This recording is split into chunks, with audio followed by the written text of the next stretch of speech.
خبر فوری: غنیسازی اورانیوم هلمند توسط افغانستان، موج ادعاها برای ساخت سلاح هسته‌ای و موشک‌های دوربرد در افغانستان. درگیری مرزی بین افغانستان و پاکستان شعله‌ور شد. شلیک 90 موشک به ولایت کنر توسط ارتش پاکستان. ارتش افغانستان در حال آماده شدن بر حمله تلافی جویانه. زلزله سیاسی در پاکستان، فراخوان مستقیم عمران خان به قیام سراسری و هشدار از تکرار روزهای خونین 9 مه بعد از حکم 17 سال محکومیت توسط دادگاه.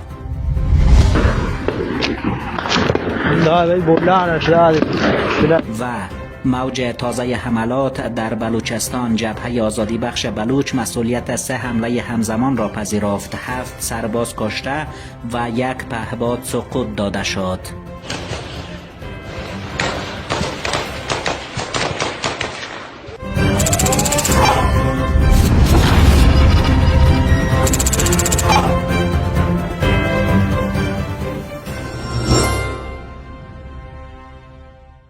مشروع خبرها: غنیسازی اورانیوم هلمند توسط افغانستان، موج ادعاها برای ساخت سلاح هسته‌ای و موشک‌های دوربرد در افغانستان.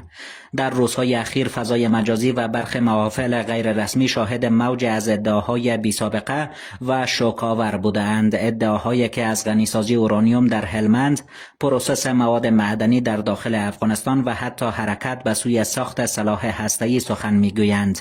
این روایت‌ها اگرچه افکار عمومی را به شدت متأثر ساختند، اما تا اکنون هیچ منبع معتبر داخلی یا بین المللی آنها را تایید نکرده است. بر اساس این ادعاها گفته می شود که در گذشته اورانیوم استخراج شده از هلمند به کشورهای دیگر منتقل می شد، اما اکنون قرار است در داخل کشور پروسس شود، موضوعی که تحلیلگران آن را بیشتر بخشی از جنگ روانی و عملیات رسانه‌ای می دانند تا یک برنامه واقعی و عملیاتی. کارشناسان امور راهبردی تاکید می‌کنند که ورود به چرخه هسته‌ای تنها با استخراج مواد خام ممکن نیست.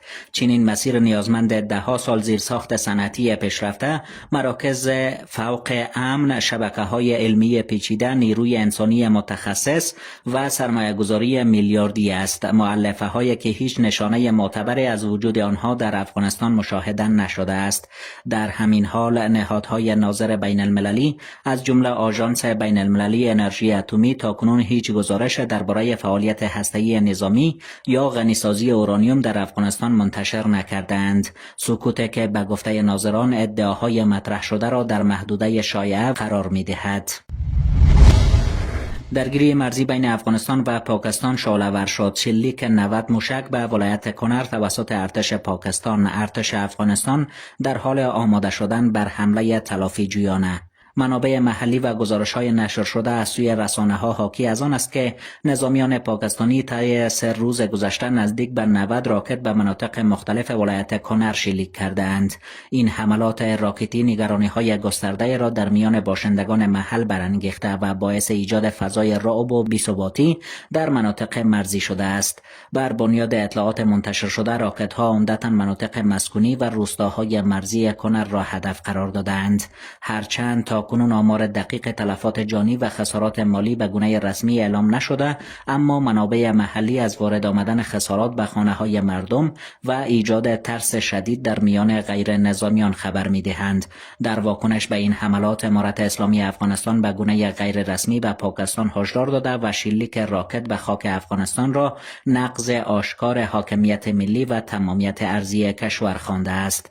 مقام‌های امارت اسلامی تاکید کردند که ادامه چنین اقدامات میتواند پیامدهای جدی به همراه داشته باشد و از پاکستان خواستند فوراً این حملات را متوقف سازد. امارت اسلامی همچنان از مجار دیپلماتیک خواهان پاسخگویی اسلام آباد در این زمینه شده و گفته است که امنیت و آرامش شهروندان افغانستان خط سرخ این حکومت است و در برابر تهدیدهای بیرونی بی تفاوت نخواهد ماند. کارشناسان میگویند افزایش تنش‌ها در امتداد خط مرزی میتواند روابط دو کشور را بیش از پیش متشنج سازد و نیازمند